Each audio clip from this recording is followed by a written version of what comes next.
Welcome to the Human Capital Innovations Podcast, your go-to source for personal, professional, and organizational growth and development.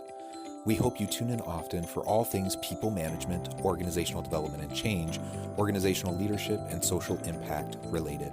Maximize your personal and organizational potential with Human Capital Innovations Podcast.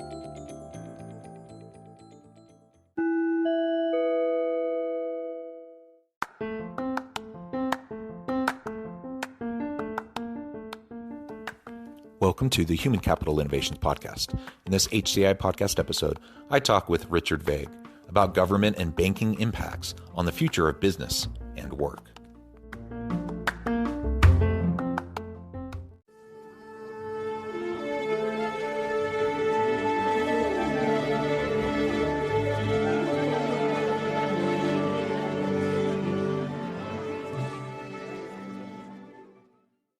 Richard Vague, welcome to the Human Capital Innovations Podcast. Thank you for having me. It's a privilege. It's a pleasure to be with you. I'm super excited to have a nice conversation with you today. We're going to be discussing the impacts of government and banking on business, the current state of business, but also impacts on the future of business and the future of work. As we get started, I wanted to share Richard's bio with everybody. Richard Vague serves as Pennsylvania Banking and Securities Secretary. Prior to his 2020 appointment, he was managing partner of Gabrielle Investments and chair of the Governor's Woods Foundation, a nonprofit philanthropic organization. Previously, he was co-founder, chairman, and CEO of Energy Plus, an electricity and natural gas company. Vague was also co-founder and CEO of two banks and founder of the economic data service Tycos. His new book is An Illustrated Business History of the United States by University of Pennsylvania Press. You can find out more about him at richardvague.com. It's a pleasure to have you, Richard. Thank you so much for joining me. Anything else you would like to share with listeners by way of your background or personal context before we dive on in further? Not at all. You have a great show and it's a privilege to be here. Well, thank you so much. And it really is a pleasure to have you. So why don't we start out by unpacking a little bit, talking about government and banking impacts. And let's start with government. So what is the role of government? What do you see as the role of government in business through time? Looking at kind of the history of the U.S., this is going to be a U.S.-centric kind of a conversation, though certainly there will be principles that spread beyond the U.S. But throughout the history of the U.S. and the ebbs and flows of the nature of our government, what has that impact been on business over time?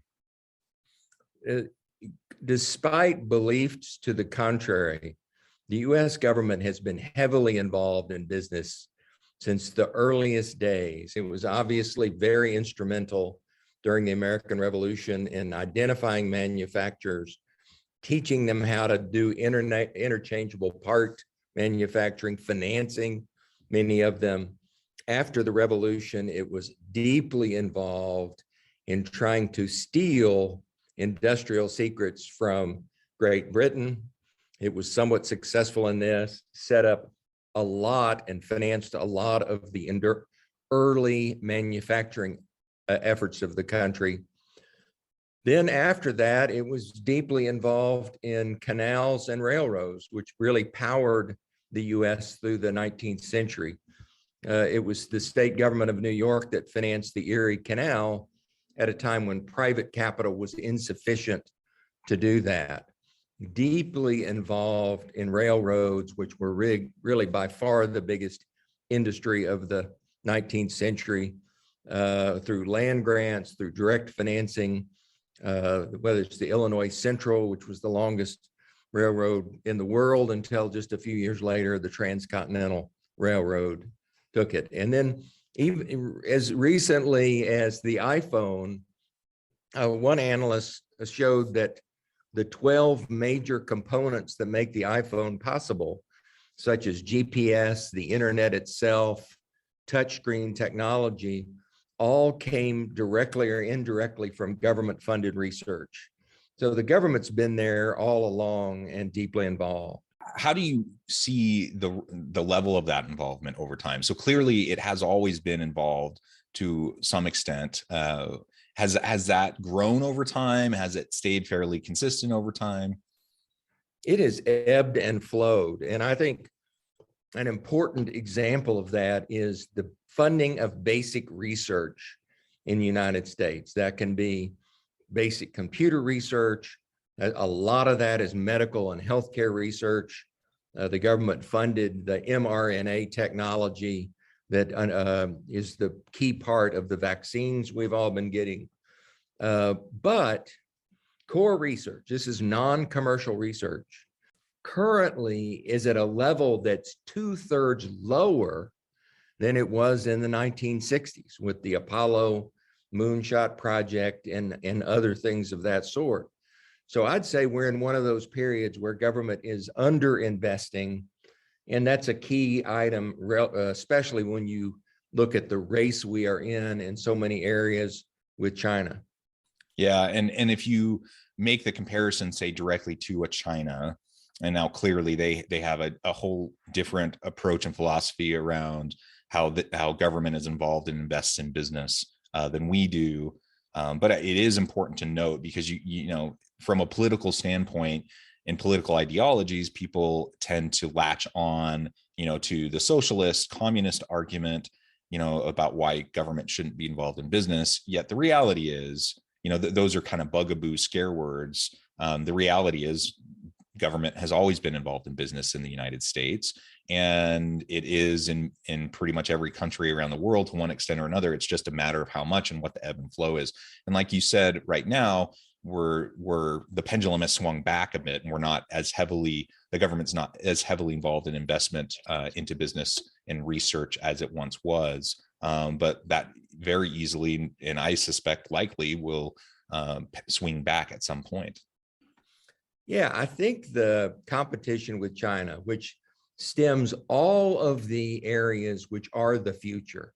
This is electric vehicles, this is supercomputing, this is quantum encryption, this is communication, you know, 5G and 6G and 7G, for goodness sake.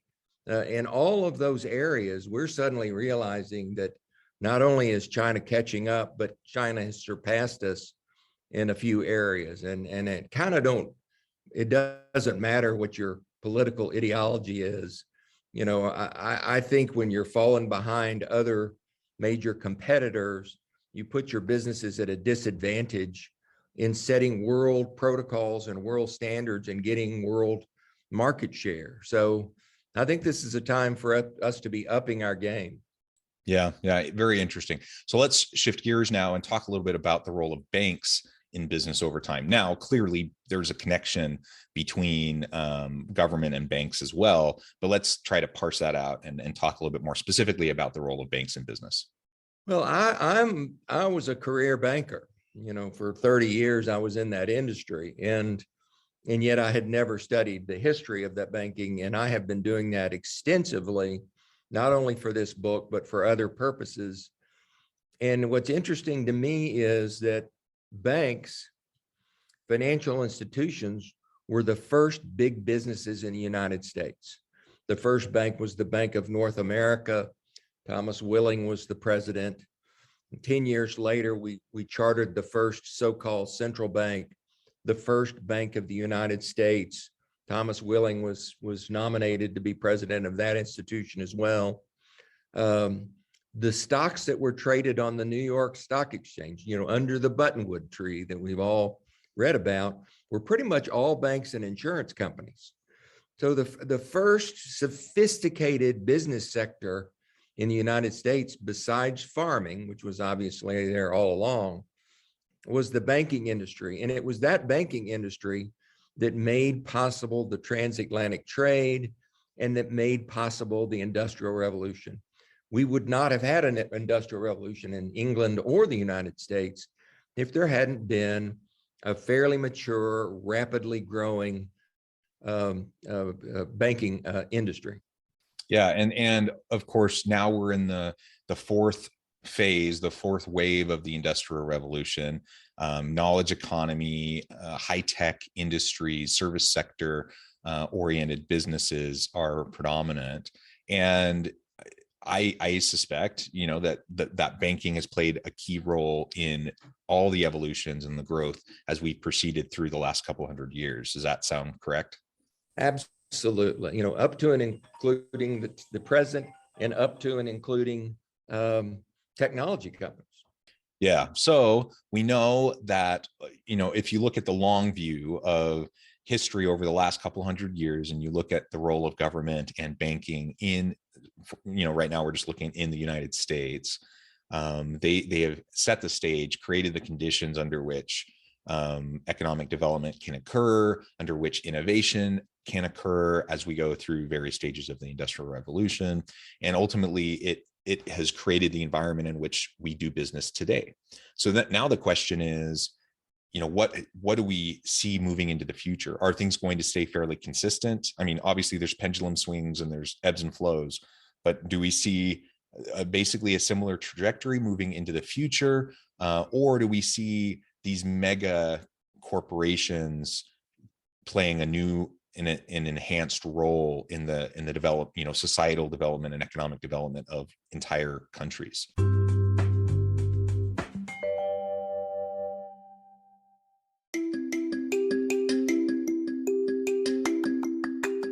I'm excited to announce the publication of my new book from HCI Press, Bluer Than Indigo Leadership: The Journey of Becoming a Truly Remarkable Leader.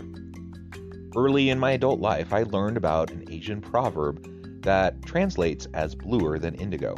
If you think about the color indigo, it is a brilliant, deep, and vibrant blue, what some would call the bluest of blues. To have something that is bluer than indigo is rare and truly remarkable. Contrary to popular myth, there is no one-size-fits-all or cookie-cutter approach to effective leadership. There's no silver bullet, no secret sauce, no go-to model that will solve all of our problems. The truth is, great leaders have all had their unique strengths and flaws, and have all had to discover and then pave their own distinctive path in their life's journey to fulfill their leadership potential. Bluer Than Indigo Leadership will help you discover your own path and explore those ordinary, everyday actions that will help you respond to an uncertain future and produce extraordinary results for individuals, teams, and organizations.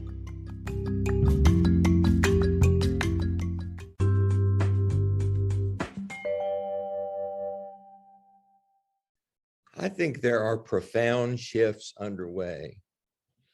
And I think large companies, perhaps even uncomfortably large companies, will play a disproportionate role in that. They certainly did in the late 1800s, where you saw mega corporations like United States Steel and Standard Oil playing huge roles. I think we have that situation today. But I think we're seeing a sea change in business. One of the things that's going to be happening in increasing amounts going forward is we are going to be transforming ourselves. And by that, I mean two things. One of them is the genetic engineering revolution. We are now going in medicine and re-engineering the DNA. And, a lot of the applications are disease combat financing or opportunities, such as cures for certain kinds of cancer, where we take the body's T cells out, reconfigure the DNA, and reinsert those T cells into the body, and they've been reprogrammed to fight the tumor. Well, we're doing, and by the way, folks that are about to die of cancer are cured in 2 or 3 days. So, these are transformative miracles, but all that we are learning about changing the DNA of the body will lead, I think, inevitably to our ability to change the body in all sorts of ways that don't relate to fighting disease, including vanity transformations of the body, not just for our offspring, but perhaps even for ourselves. This is going to explode over the next 10 or 20 years. We also see a massive move towards changing ourselves digitally. This is the metaverse that all of a sudden everybody is talking about. But some futurists have been talking for some time about the fact that they believe that we are going to, within the next generation or two, live fully digital lives. And that perhaps that's far-fetched. I think that that's something that perhaps at certain levels is already occurring. Some folks are living many hours of their lives through avatars. So, these two things are happening. And I think they kind of fit in with something I'm observing, which is a transformation of business from fulfilling the basic necessities of life into being more oriented towards entertainment, distraction, comfort, controversy. So if you look back even 20 years, all the biggest companies in the country were about providing fairly fundamental practical needs, gasoline for your car, things of that sort.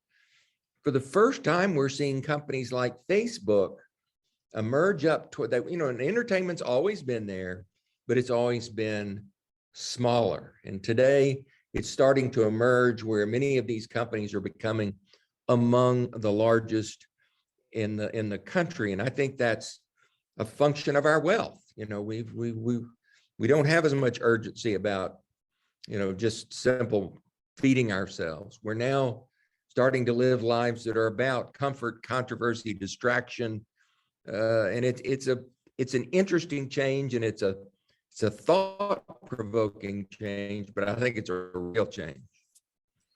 Yeah, that's super interesting. And it's a little scary, the thought of being, living 100% or close to it, 100% digital lives in a metaverse. I suppose there's benefits to that. But it also seems just genuinely scary to me that, that may be the direction that we're going, but maybe I'm growing into an old fuddy-duddy here in my early 40s, and maybe I'll learn to grow and adapt over time. But so you illustrate the disruptive technologies, though, that are also heavily involved in shaping and even perhaps reshaping the world of business and the world of work. And the metaverse is a really great example. Now, already during the pandemic, so many people have moved, either 100% or really close to it, virtual work, where they're zooming in, they're using Teams or whatever to connect with people virtually, and they're just working remotely. Now, if you're working remotely, the idea of a metaverse, and where you can actually be have an avatar and be digitally connected with members of your team, even when you're all scattered throughout the world, in a much more interactive way, that actually sounds like that would be pretty cool. So I guess there's pros and cons, right? And it just illustrates, again, these disruptive technologies. And there's lots of others. You talked about genetic technologies, blockchain. I imagine you could talk a long time about blockchain and the role that that's playing in banks and in business moving forward. The bottom line is all of this is shifting really quickly. The sands are shifting underneath our feet in terms of the structure, the components of the economy, the global economy, how we all interconnect and interact with each other, and how businesses, government, and do that as well. And ultimately, so much of this is unknown. So we're kind of figuring it out as we go.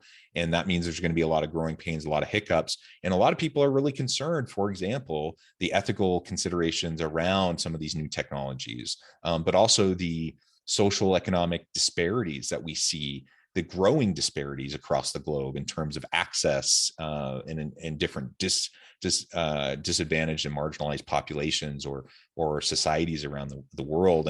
And all of this is really complex, and it's only going to continue, I think, to be a really messy issue because all of this is, we're just diving into the unknown, and we really don't know what's going to happen.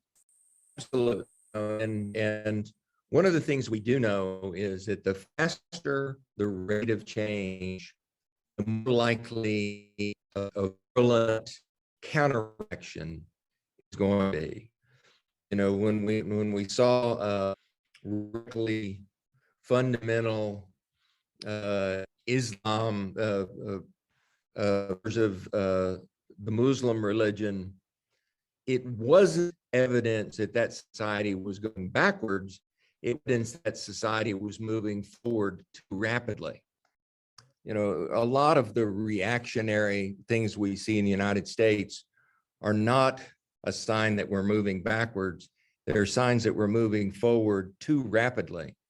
And I think if you couple that with the observation you made that inequality is increasing, and we can see this very clearly in the numbers over the last 2 to 3 decades, where you have a larger proportion of the US population really struggling financially, it's a tough combination. And it's a combination that isn't being addressed adequately. So I think there's going to be, you expressed the sentiment that some of this is scary. Well, I think you add all those things together, it could be quite scary. Yeah. Well said, Richard. Well, I'm noting the time and I'm going to have to let you go here in just a few minutes. But before we close today, and we just scratched the surface of a super interesting conversation. Before we close today, I wanted to give you a chance to share with listeners how they can get connected with you, find out more about the work that you're doing, where they can find your book, and then give us the final word on the topic for today. Well, thank you for the opportunity. You can find out about my books and other activities at richardvague.com. That's spelled VAGUE. And you'll see several books that we published, including a new one that we just published on debt jubilee, which I think is a topic that fits right into the discussion we've been having here. But I would just say, the things that you're touching on in your show are important to the future of our country. I really appreciate the fact that you're doing it. I appreciate the opportunity to visit. Thank you, Richard. It's been a pleasure. I encourage listeners to reach out, get connected, check out the website, check out what Richard can do for you, check out his books. And as always, I hope everyone can stay healthy and safe, that you can find meaning and purpose at work each and every day. And I hope you all have a great week.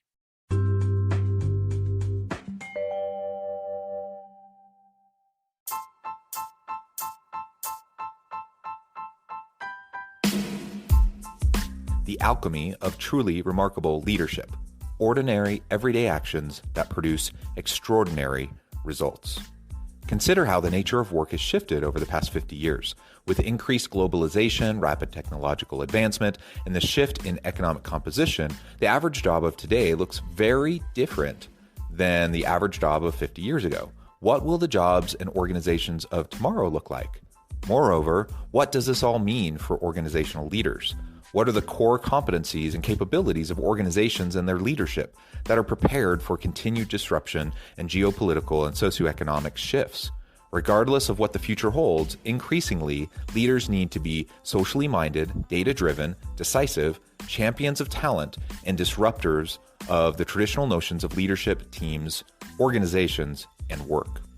The alchemy of truly remarkable leadership will help you to explore your own leadership competencies and capabilities and consider ways to apply and implement them into your workplace and personal life.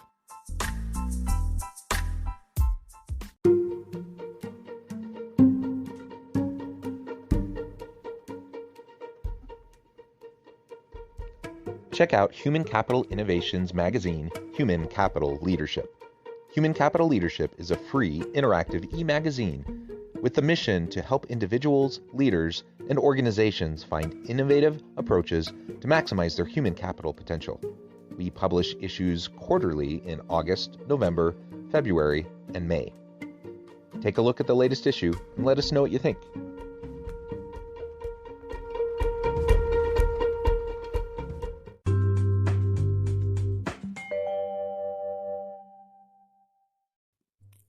Thanks again for joining us for this episode of the Human Capital Innovations Podcast.